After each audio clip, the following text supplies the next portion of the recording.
Hello and welcome to this episode. So this is going to be a continuation from where we left off in the previous video, and the purpose of this video is to get some insight into how our implementation of the perceptron learning rule works, and we also look at convergence and the number of epochs. We also look at how to calculate accuracy, and we also look at how to plot the decision boundary. Okay, so up until this point, we have created our perceptron algorithm, which is in this cell, and then over here we have an instance that we created, and then we said the input them is equal to 2 because we are giving it training examples that have just 2 columns, and the losses are returned after training. Okay, so we train on the whole training example given the x and y, and then we train for 50 epochs.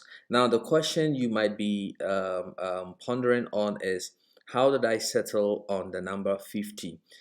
I mean, for this there is no rule. Okay, so this is a hyper parameter. It is something that isn't part of your neural network, in this case the implementation of the perceptron, but we also have to tune. So you might be wondering, how did I settle on 50? The reason I chose 50 is not because I have a formula that helps me to calculate that. It is basically because I have run this algorithm several times and I realized that 50 is good enough. I mean, training for 50 epochs is good enough, and I know that at that point the algorithm would have learned how to classify each and every training point correctly.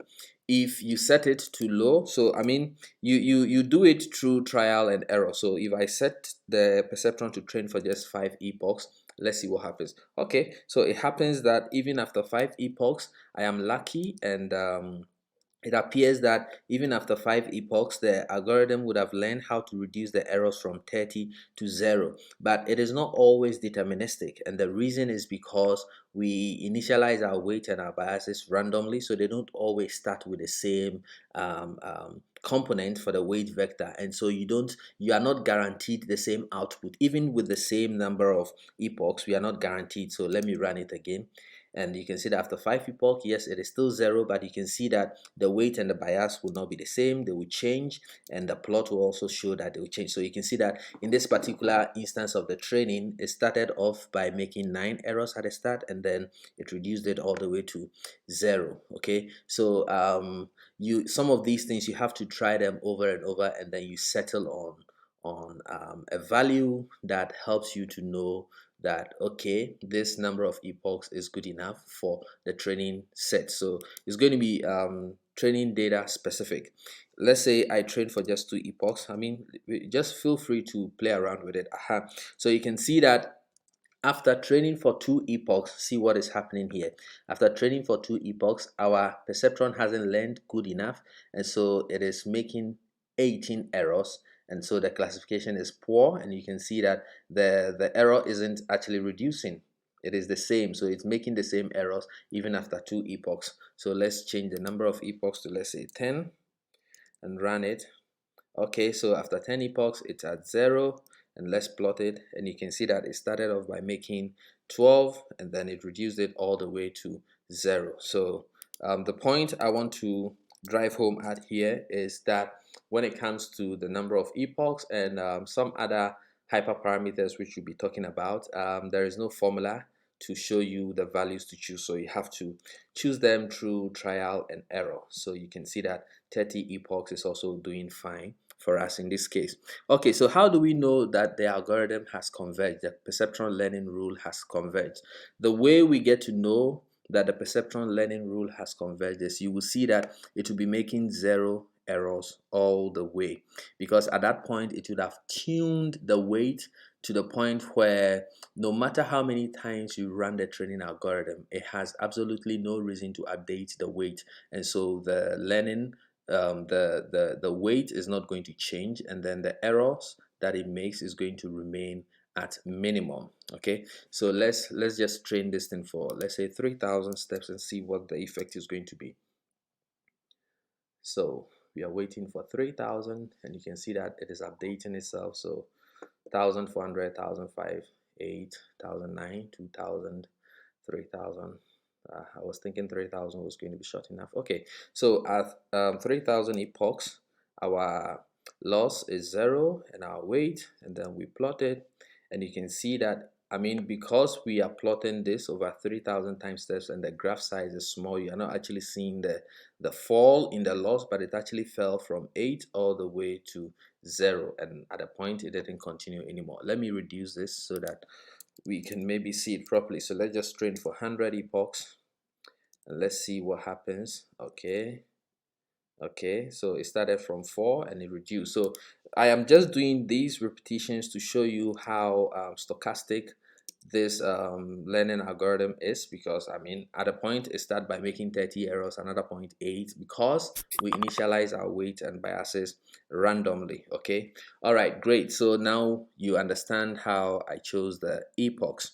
The next thing I want you to do is to calculate the accuracy of your perceptron, and the accuracy is basically you give it a set of inputs, so examples, and then the known target, and then you will let the perceptron make a prediction on the input, and you compare the predicted output to the known target output, and you strike the mean of them. So it's basically going to be a number between 0 and 1. If it is 0, then the perceptron is not doing a good work. It doesn't know how to classify your input data. If it is 1, then it knows how to classify all your input data correctly. So let's go ahead and then calculate the accuracy.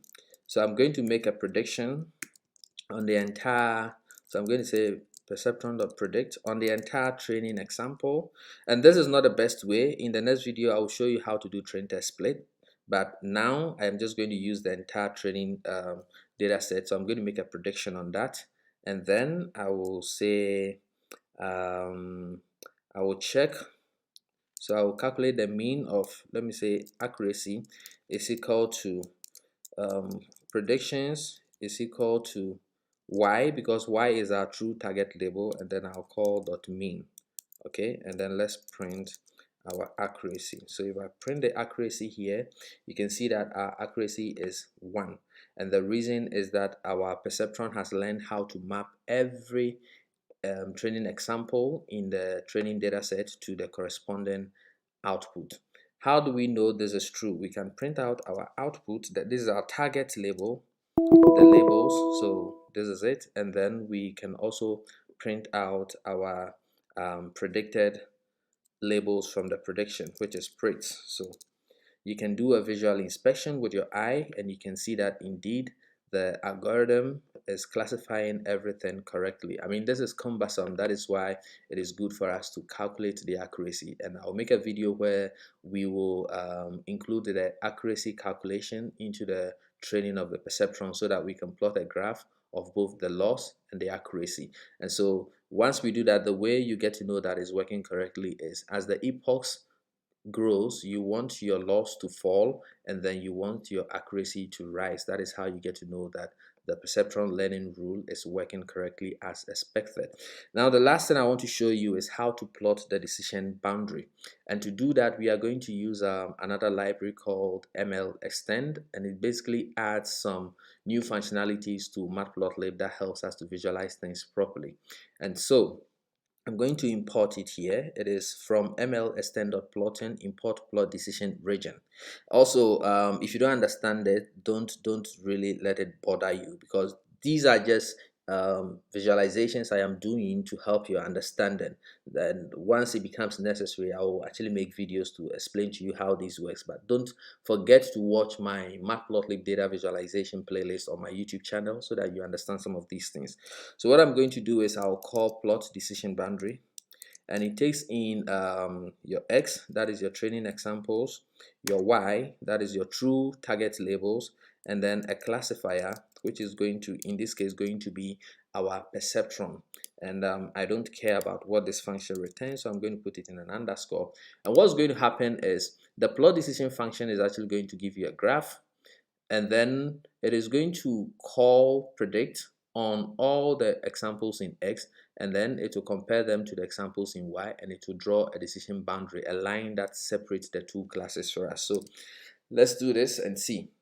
So we can see that the perceptron has actually learned well, because these are for the setoses. The ones in the I'm colorblind, so I don't know if there's orange or yellow, and then the blue section here. So the ones in the blue section are the vesicales, and the ones here are the setoses. So what this graph actually means is that any point above this line, is going to be treated as a setosa by the perceptron, and any point below this line in the blue region is going to be treated as a vesicular. And this is not too far from the truth, because when we started, we were doing the exploratory data analysis, I told you that by just visual inspection, you can see that it's possible for us to draw a line from here all the way to this point to properly distinguish between the setoses and the vesicales. And now we have been able to train our perceptron to be able to automatically do that.